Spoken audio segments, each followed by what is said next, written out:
Welcome to my Adda world's.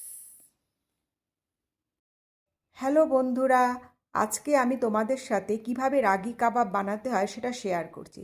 তো তার জন্য আমি রাগি ফ্লোর নিয়ে নিয়েছি, তার সাথে যে সমস্ত ভেজিটেবল ছিল বাড়িতে, যেরকম ক্যাবেজ ছিল, মটরশুঁটি, বিটরুট, তারপরে তোমার কারিয়ান্ডার লিভস, তারপরে ক্যারোট, একটু অনিয়ন, তারপরে চিলি, সব অ্যাড করে আমি এর একটা ডো বানিয়ে নেব। ডায়েট করছি বলে কি কাবাব খাবো না, সেটা কি হয়? কিন্তু একটু হেলদিভাবে খেলে তো আমরা সব কিছুই খেতে পারি।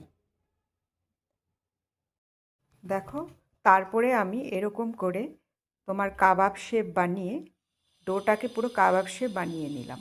তোমরা যেরকম চাও সেরকম শেপ বানাতে পারো। তারপরে আমি এটাকে ফ্রাই করে নেব খুব কম তেলে। ব্যাস, আমার কাবাব রেডি হয়ে গেল।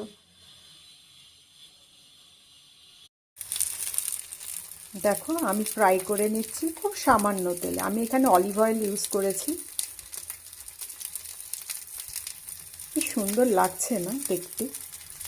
যেরকম দেখতে সেরকম এটা খেতেও লাগবে। দেখো, কি সুন্দর কাবাব রেডি হয়ে গিয়েছে, দেখতে কত ভালো লাগছে, তাই না বন্ধুরা? এটা যেরকম দেখতে লাগছে খেতেও তেমন লাগবে। দেখো, তার সাথে আমি দুটো ডিম আর শসা নিয়ে নিয়েছি। হয়ে গেল আমার ডিনার।